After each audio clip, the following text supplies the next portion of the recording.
वह 50 वर्ष से ऊपर था, तब भी युवकों से अधिक बलिष्ठ और दृढ़ था। चमड़े पर झुर्रियां नहीं पड़ी थी।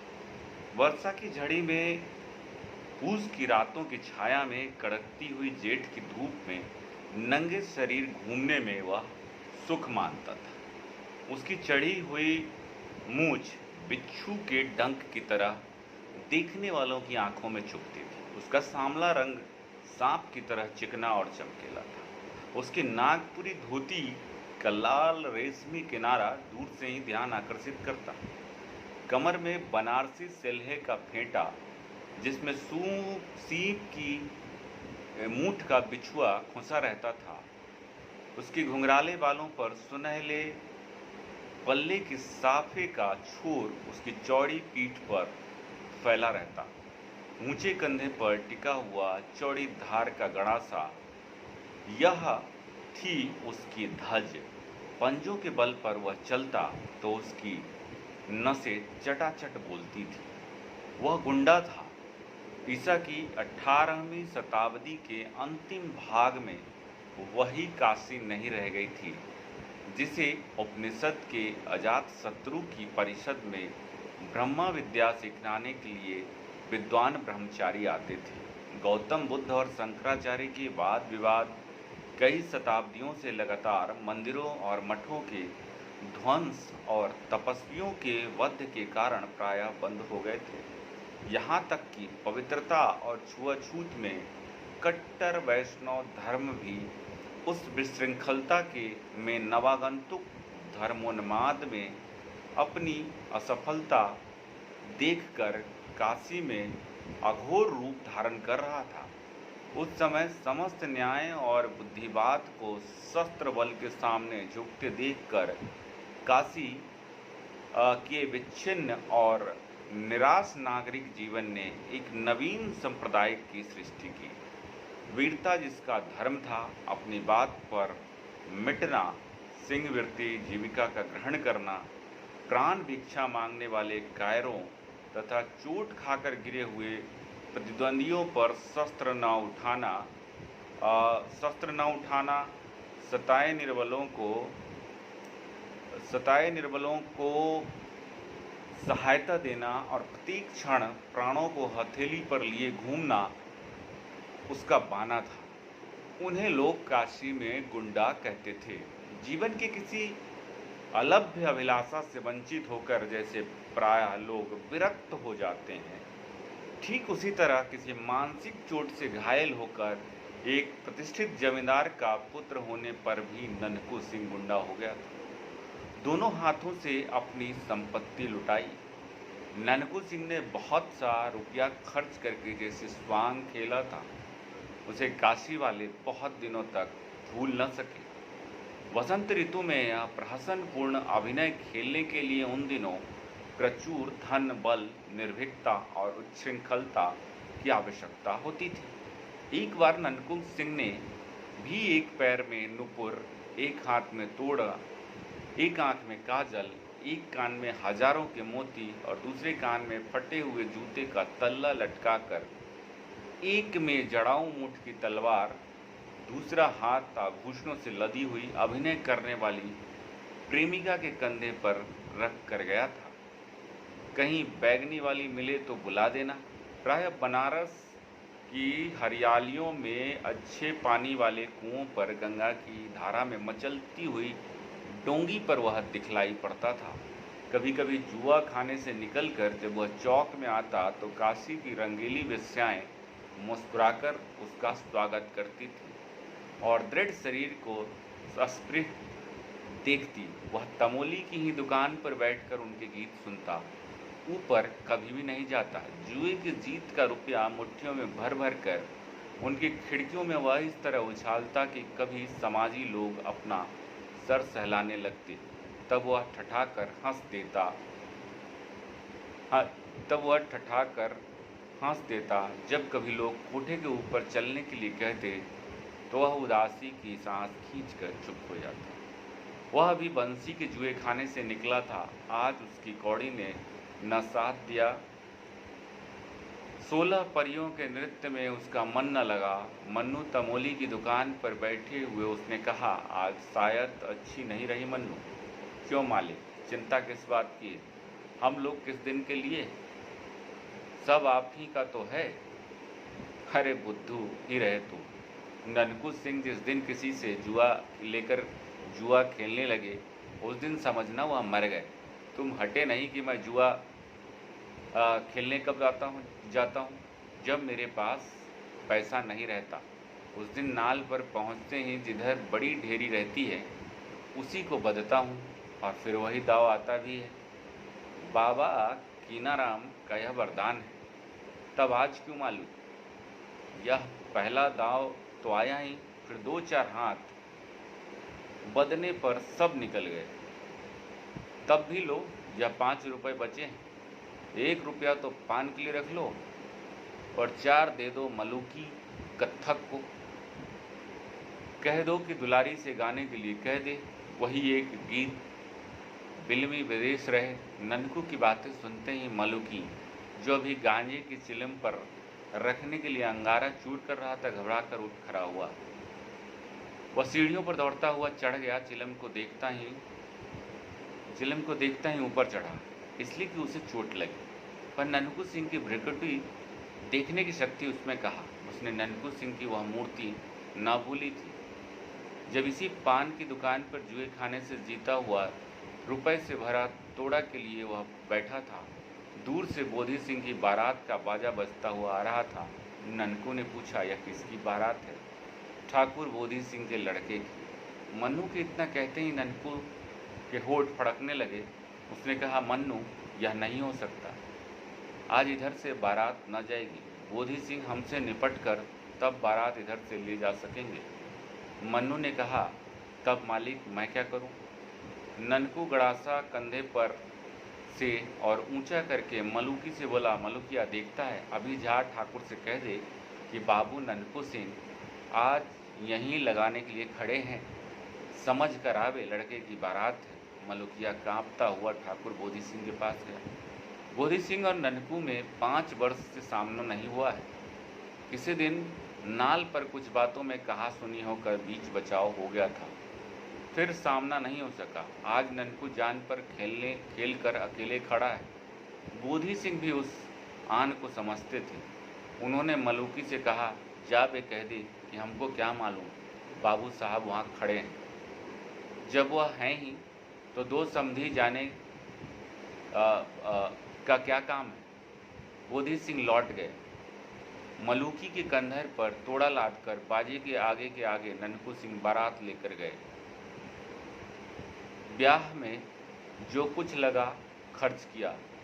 ब्याह कराकर तब दूसरे दिन इसी दुकान तक आकर रुक गए। लड़के को और उसकी बारात को उसके घर भेज दिया।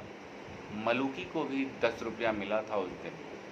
फिर ननकू सिंह की बात सुनकर बैठे रहना, यम को न्योता देना एक ही बात थी।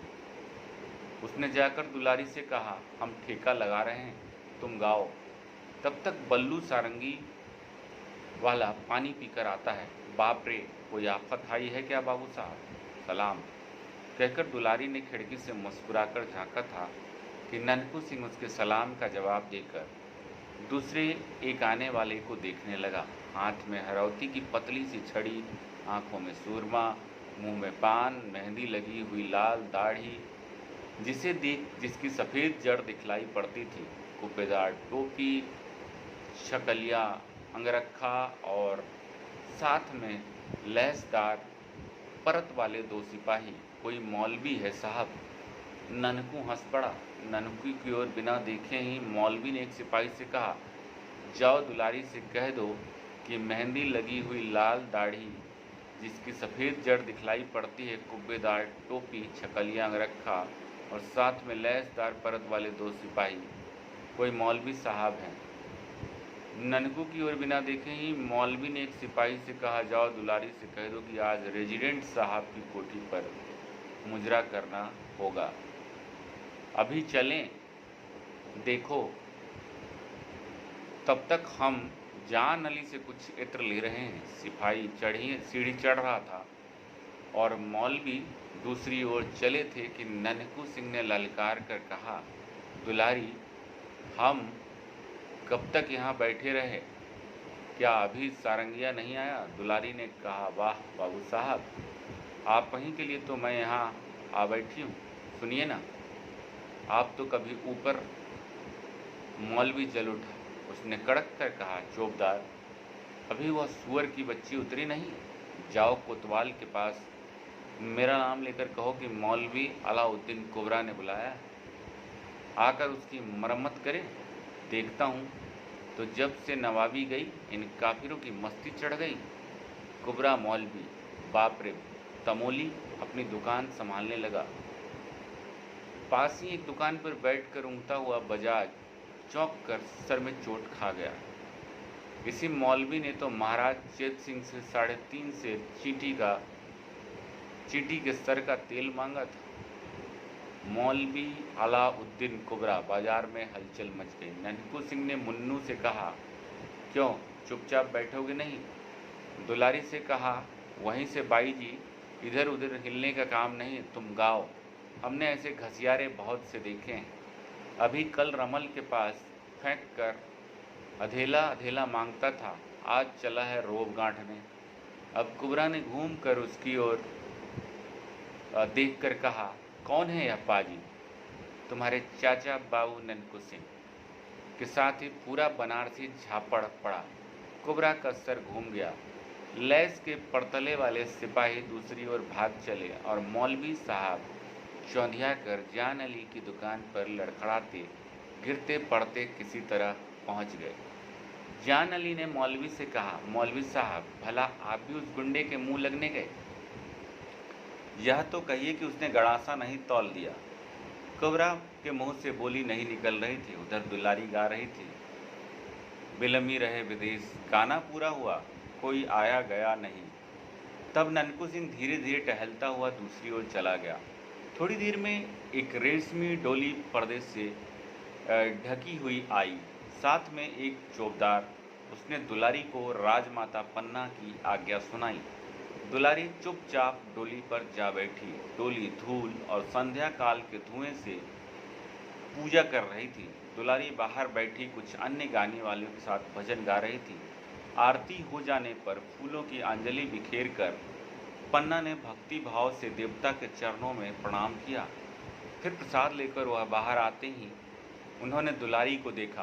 उसने खड़ी होकर हाथ जोड़ते हुए कहा, मैं पहले ही पहुंच जाती, क्या करूं? वह कुबरा मौलवी निगोड़ा आकर रेजिडेंट की कोठी पर ले जाने लगा। घंटों इसी झंझट में बीत गया सरकार। कुबरा मौलवी जहां सुनती हो उसी का नाम। तुम यहाँ कैसे आ सकी? बाबू ननकू सिंह उधर से आ गए।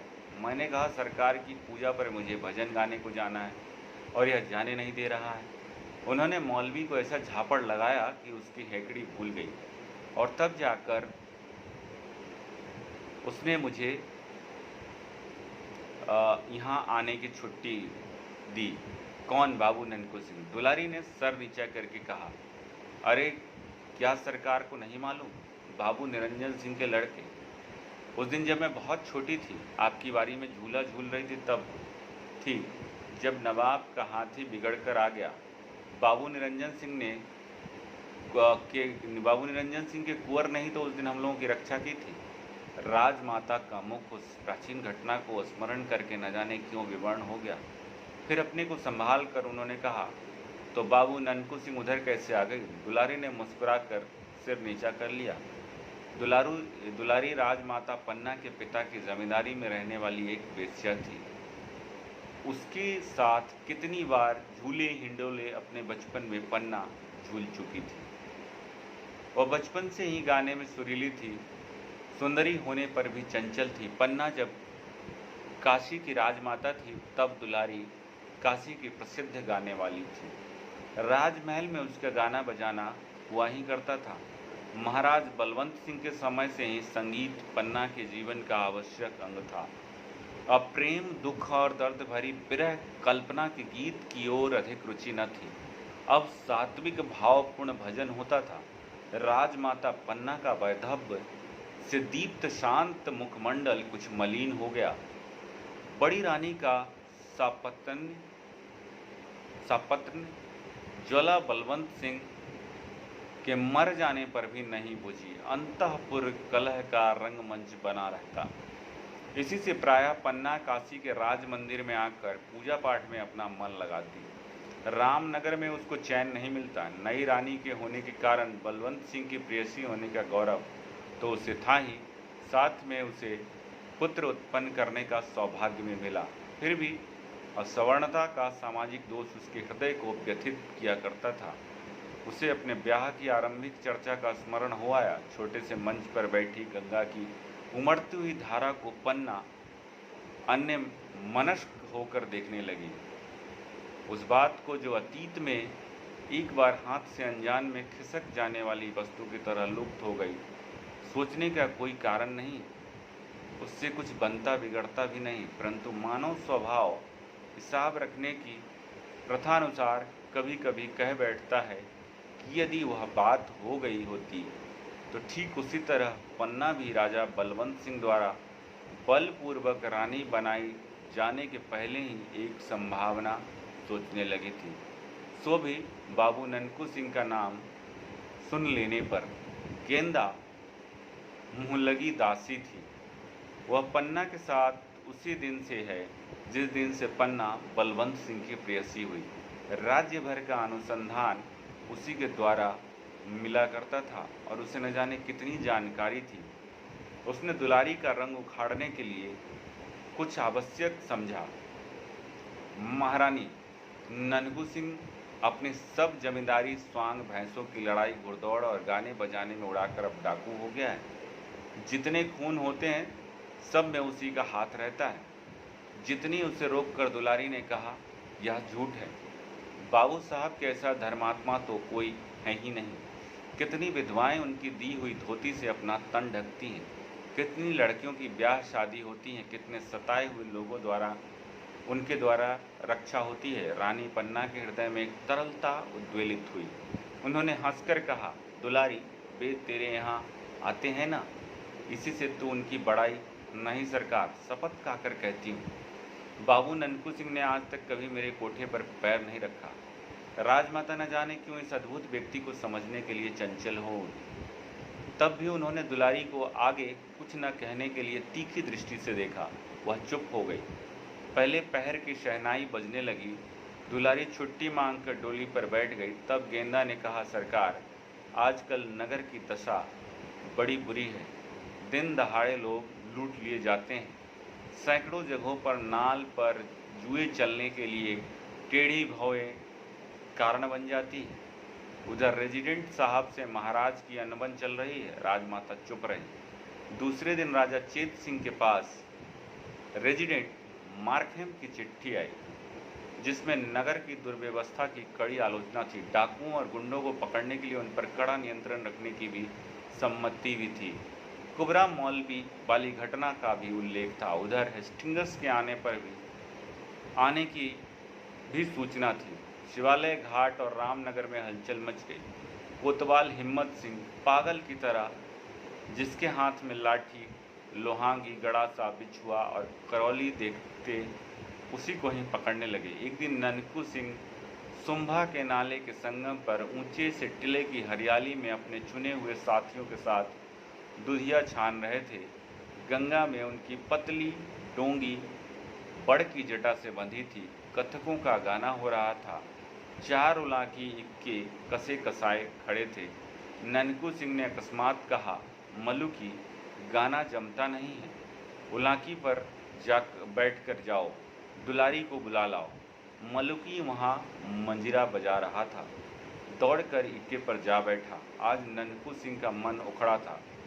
बूटी कई बार छानने पर भी नशा नहीं। 1 घंटे में दुलारी सामने आ गई। उसने मुस्कुराकर कहा, क्या हुक्म है बाबू साहब? दुलारी, आज गाना सुनने का मन कर रहा है। इस जंगल में क्यों? उसने सशंक हंसकर कुछ अभिप्राय से पूछा। तुम किसी तरह का खटका न करो, ननकू सिंह ने हंसकर कहा। यह तो मैं उस दिन महारानी से भी कह आई हूँ। क्या? किससे? राजमाता पन्ना देवी से। फिर उस दिन गाना नहीं जमा। दुलारी ने आश्चर्य से देखा कि तानों में ननकू सिंह की आंखें तर हो जाती हैं। गाना बजाना समाप्त हो गया था। वर्षा की रातों में झिल्लियों का स्वर उस झुरमुट में गूंज रहा था। मंदिर के समीप ही छोटे कमरे में ननकू सिंह चिंता में निमग्न बैठा था। आंखों में नींद नहीं और सब लोग तो सोने में लगे थे। दुलारी जाग रही थी, वह भी कुछ सोच रही थी। आज उसे अपने को रोकने के लिए कठिन प्रयत्न करना पड़ रहा था, किंतु असफल होकर वह उठी और ननकू के समीप धीरे धीरे चली आई। कुछ आहट पाते ही दौड़कर ननकू सिंह ने पास ही पड़ी हुई तलवार उठा ली। तब हंसकर दुलारी ने कहा, बाबू साहब, यह क्या, स्त्रियों पर भी तलवार चलाई जाती है? छोटे से दीपक के प्रकाश में वासना भरी रमणी का मुख देखकर ननकू हंस पड़ा। उसने कहा, क्यों बाई जी, क्या इसी समय जाने की पड़ी? मौलवी ने फिर बुलवाया है क्या? दुलारी ननकू के पास बैठ गई। ननकू ने कहा, क्या तुमको डर लग रहा है? नहीं, मैं कुछ पूछने आई हूँ। क्या? यही कि कभी तुम्हारे हृदय में, उसने पूछा। दुलारी, हृदय को बेकार ही समझकर तो उसे हाथ में लिए फिर रहा हूँ। कोई कुछ कर देता, कुचलता, चिढ़ता, उछालता। मर जाने के लिए सब कुछ तो करता हूँ, पर मरने नहीं पाता। मरने के लिए भी कहीं खोजने जाना पड़ता है।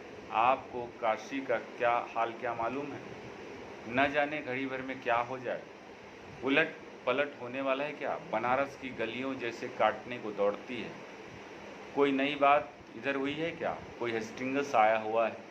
सुना है शिवालय घाट पर तिलंगों की कंपनी का पहरा बैठा दिया। राजा चेत सिंह और राजमाता पन्ना वहीं। कोई कहता है कि उनको पकड़कर कलकत्ता भेजने। क्या पन्ना भी निवास भी वहीं है? ननकू अधीर हो उठा।